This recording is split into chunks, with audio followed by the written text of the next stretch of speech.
So on February 28th, 2025 at 1:45 p.m. my cat Simon passed away. It was right here in this apartment on the floor here right behind me.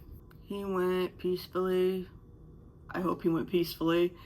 And it was with in-home euthanasia. There's gonna be like a big portion of you that probably don't know who he is, and then there's gonna be a portion that does know who he is, especially if you were following me and watching my Twitch live streams, because he would always pop up right behind me on my bed and just start screaming, and my chat would often have to tell me that, hey, your cat's right behind you, Simon's right behind you, because he just gets behind me and starts screaming and reaching for me. And then you've heard him from time to time here in videos, especially on Instagram stories, because he'll start screaming and I don't even know it sometimes because I don't always have my hearing aids in. So y'all knew him as the screaming cat, and I made a t-shirt, you know, with the deaf demon joke and with him screaming. And so a couple months after I moved here to Omaha in 2023, September 2023, I noticed that Simon wasn't eating as much as he used to. He used to eat everything. If you put food down, he would eat all of it right there and then. And then he'd get sick often after that because he ate too fast, but still. And I also noticed that when he would go to the bathroom, when he was pooping, sometimes there would be blood. And in that weekend or that day that I saw it, I think it was about 2 days in a row, I was looking up symptoms, and a lot of it said it was possibly stress and, you know, moving to a new state again.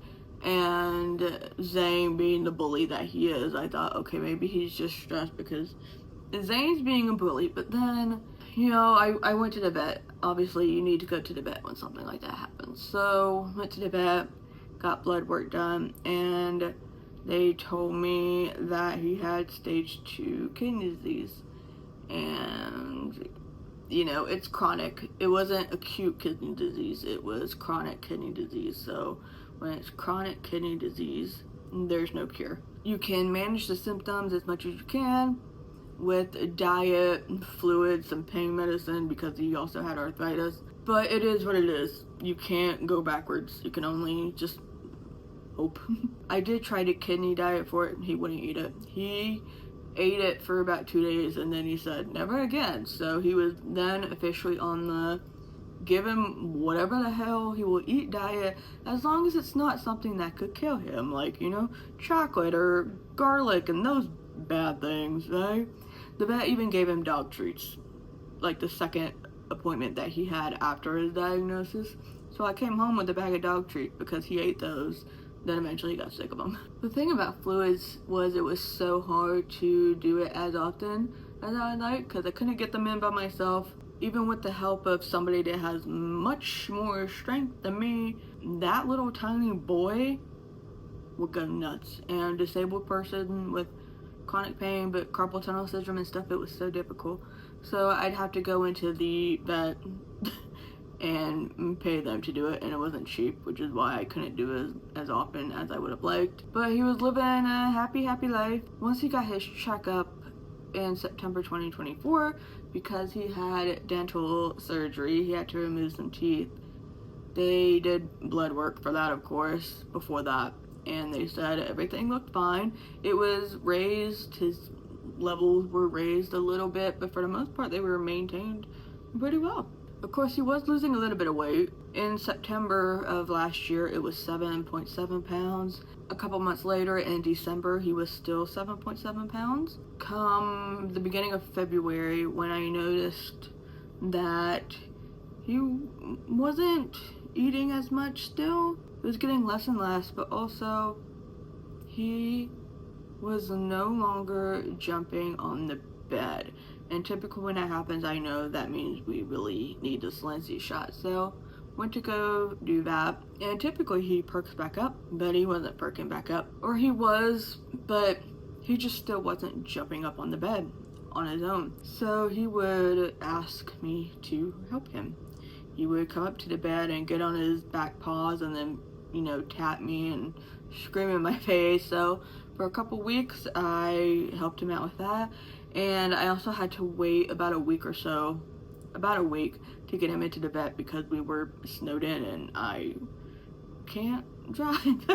So I took him to the vet and we gave him a shot and maybe something else, fluids, but he still wasn't jumping back up. He still asked for my help. Another thing that I noticed was that he's always been cuddly. He doesn't like being held for very long, but he would want to cuddle with me. He would lay on me, but he never really slept on me when I'm here at my desk. So he would come up and jump on my leg. Well, he would get on his back paws and then put his front paws on my leg and tap, tap, tap, scream.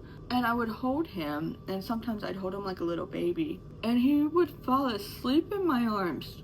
He would let me hold him for, I remember one point it was like 30 minutes of me holding him, and he would just fall asleep. Or he would fall asleep in my lap, which he never really did. If I'm on a couch and he's on my lap, he'll sleep, but he won't normally sleep at my computer. So that was a little bit weird, but I thought, hey, he's finding new ways to be cuddly. He's getting older. The Sunday before it all started to really go down, he was acting normal. He would come up and try to come to my lap. He would often fall over. He was doing that consistently enough anyways, but he was falling over a little bit more.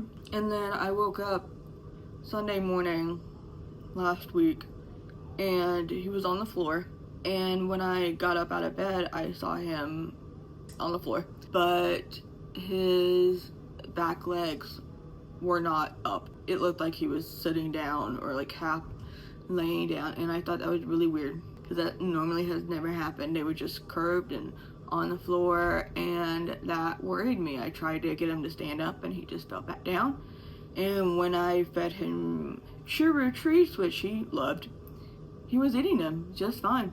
He made those things his bitch, basically. He loved them. But he was eating them with his lower back, like, laying on the floor, and he would not get up. And then somehow, eventually, like 5 minutes later, he got himself up, and he was kind of wandering a little bit, as he does.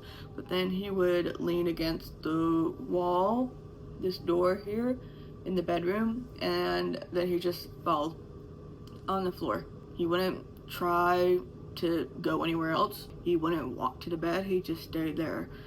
And so I took him to the ER or urgent care, and they were telling me that it's not looking too great. He lost even more weight.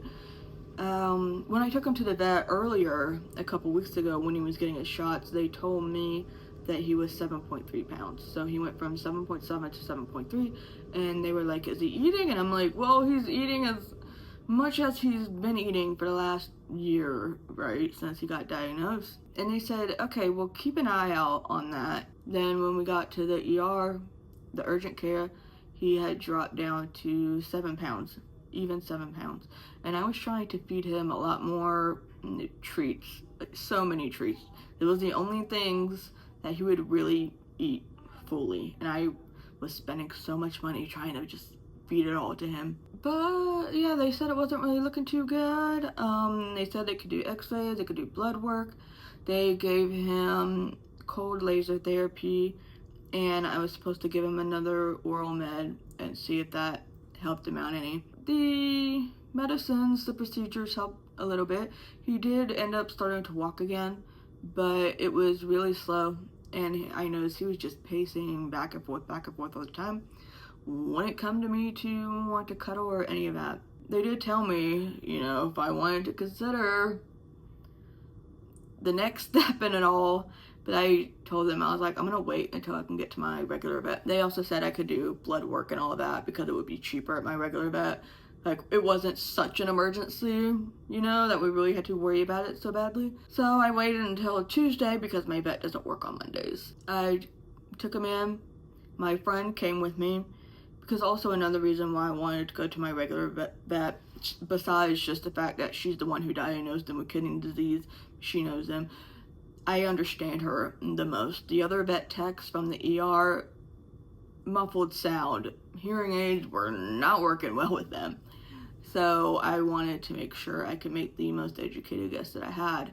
And of course my friend was coming with me. She also wanted to drive me just in case, like, that was the day, so I would have the time to sit with him. So I went to the regular vet. She was checking him out and whatever, and she said that he was definitely losing a lot of muscle mass and all the symptoms of him basically pacing back and forth. He was getting more and more diarrhea as the days went on.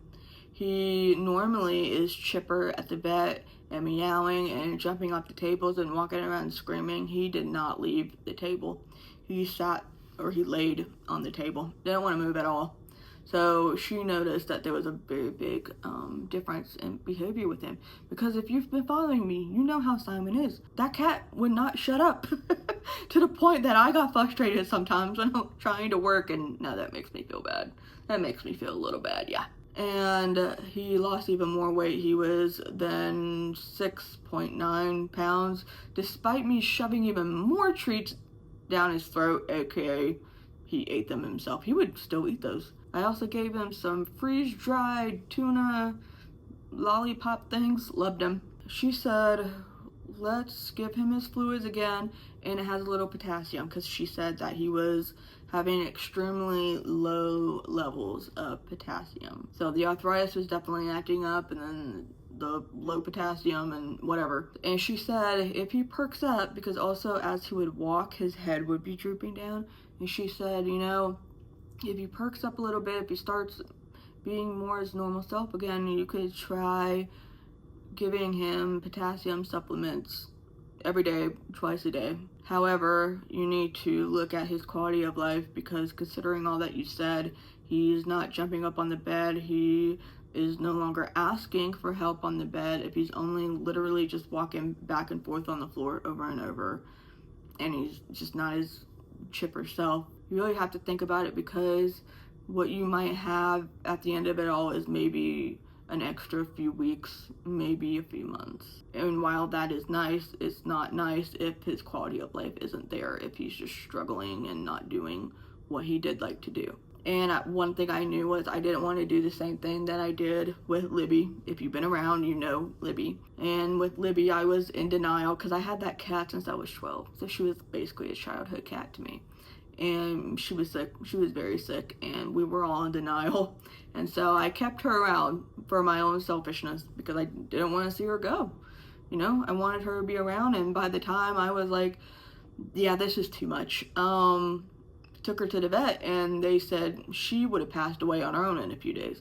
So I knew I didn't want to do that to Simon again. And it sucked, because I only had him for 4 years. He came home. Well, first we went back to my friends, and we did a little photo shoot outside, which was very nice. It was nice to have some professional photos done with him. And he came home. One thing I noticed when taking all these pictures with him and all these videos of him in the last week, and my friend noticed too once I said something, I told her, you know what I'm realizing? He has not sat down all week. Before, he used to sit down all the time. If he was waiting for me in the kitchen for food, he would sit.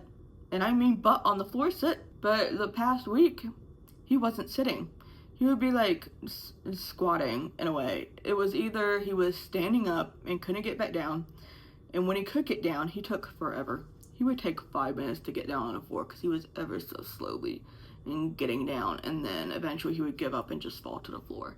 And when he was trying to get up, it was the same struggle. It took him way too long to stand up. But I noticed he never sat down like a normal cat. And she said, I am now realizing as well, he did not sit down a single time. He either squatted, or he lay down, did that half lay down thing, or he stood up and stayed up. He didn't sleep for very long ever in that week. He looked as if when he would lay down, he would lay down, but then he'd get back up literally 5 minutes later and go around and around and around in circles for like 5 to 10 minutes before trying to get back down again, or walking back and forth. I did call, or my friend called hospice for me, just to inquire about the possibility of having to put him down at home. I didn't want to do it at the vet.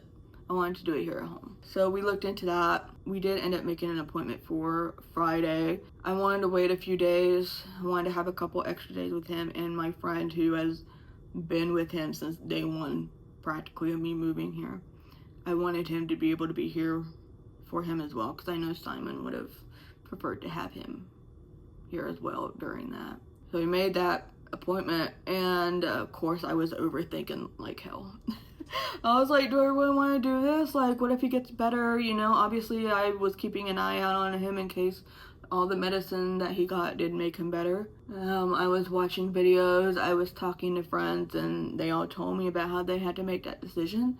And they definitely prefer doing it too soon rather than too late. And I know what happens when it's too late. I know what it looks like when it's too late. I kept talking to my friend, asking her again over and over what the vet said, even though I understood her, but I just wanted to make sure. And she was telling me, you know, like, remember, it's her job to keep cats alive. And she told you when you're ready, she's ready, and all this other stuff. And I noticed he was still, you know, eating less and less. His trips to the bathroom were looking worse. And again, he did not want to cuddle with me. If I put him up on the bed myself, he would jump down and walk back to the closet and sleep there, or try to sleep there. If I were to try to cuddle with him, he wasn't really having it. He doesn't really like to be held anyway, but he would like to cuddle. I was becoming more and more at peace with my decision, as much as it sucked.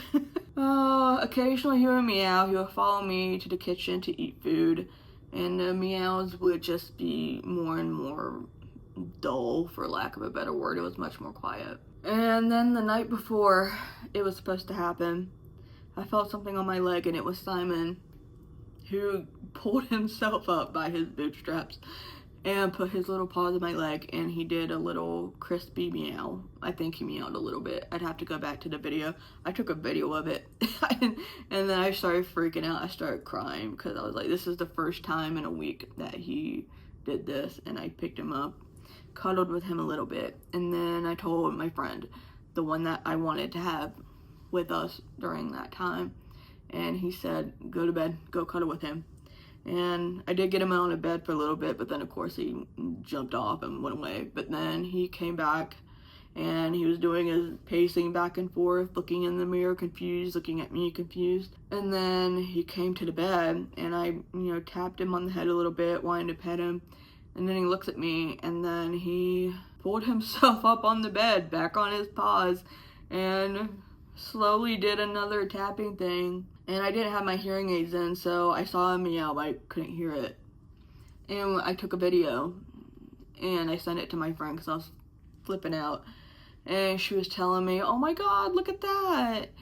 And also that his meows were so quiet, so tiny.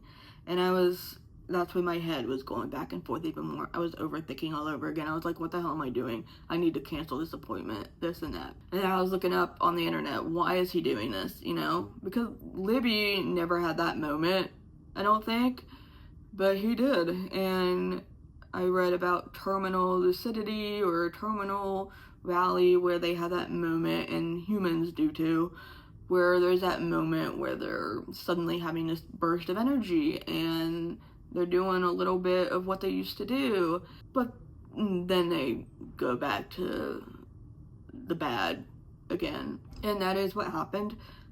He did go on the bed. I mean, I had to pick him up. And he got on the bed, he laid down. Still took a while to lay down on the bed, of course.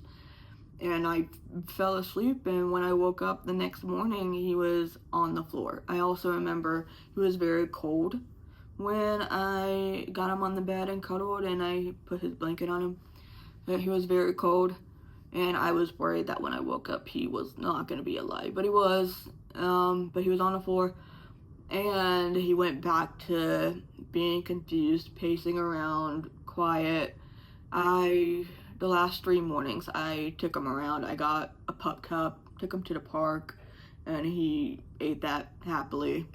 And then he got a bunch of churu the morning of, and then came 2 hours before his appointment, and he started refusing the churu. He wanted nothing to do with it.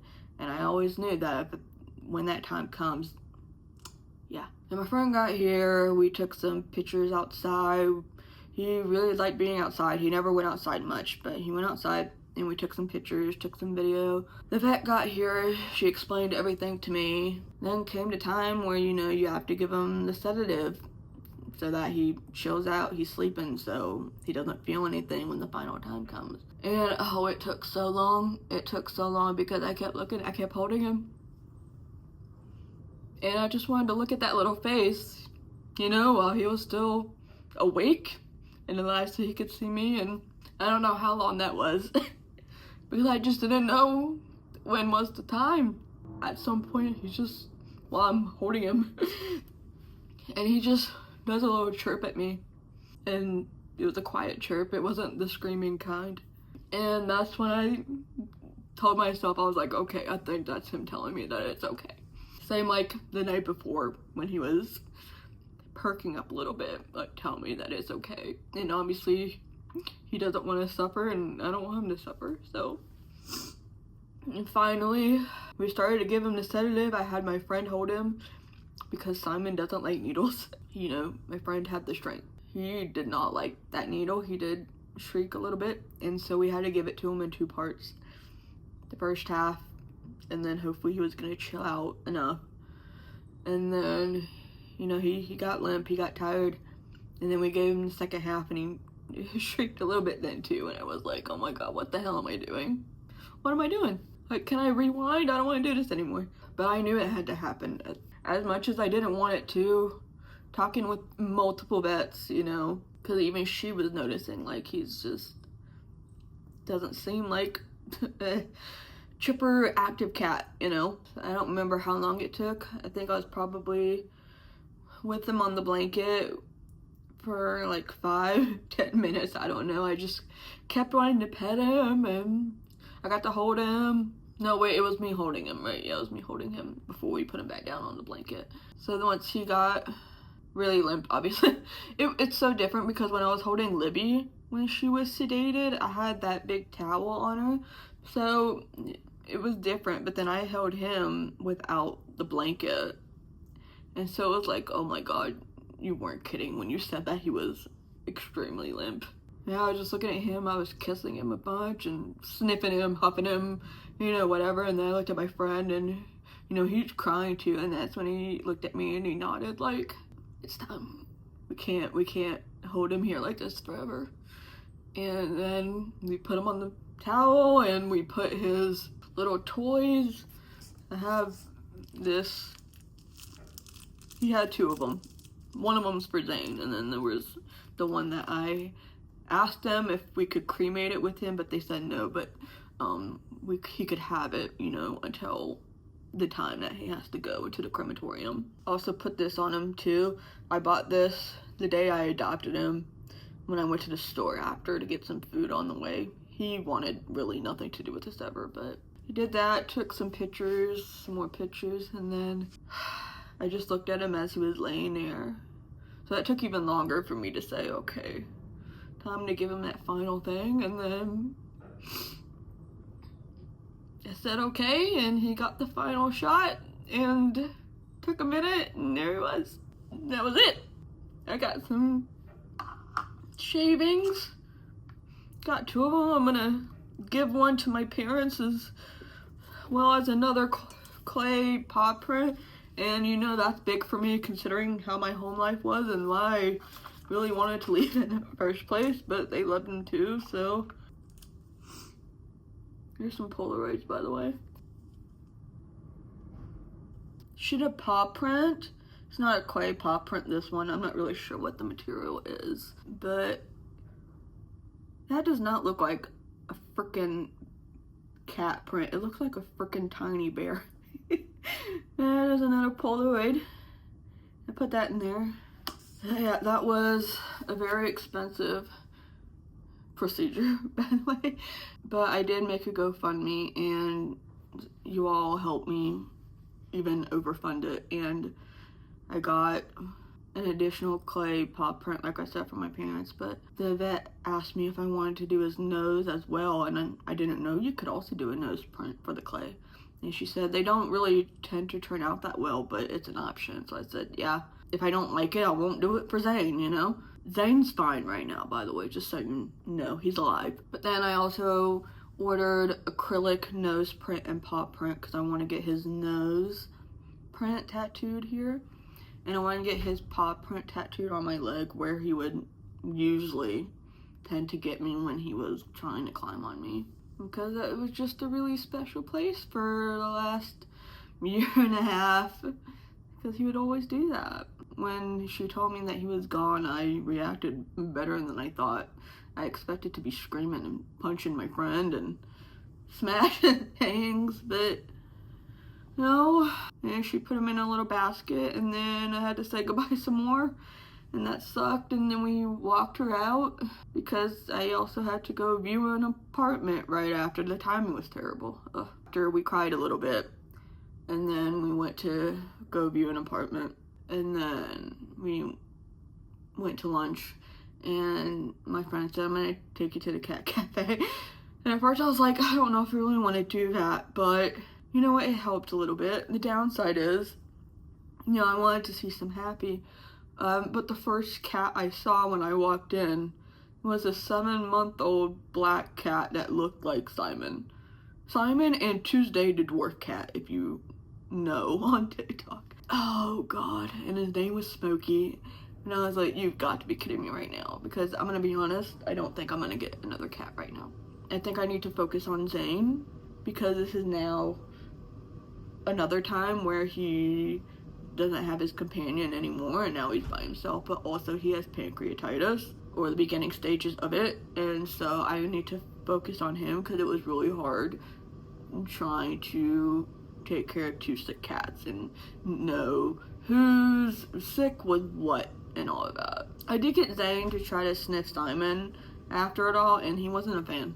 But yeah, so we were coming back, and we were gonna take the rest of the evening to just cry, lay down, nap, cry, whatever it was.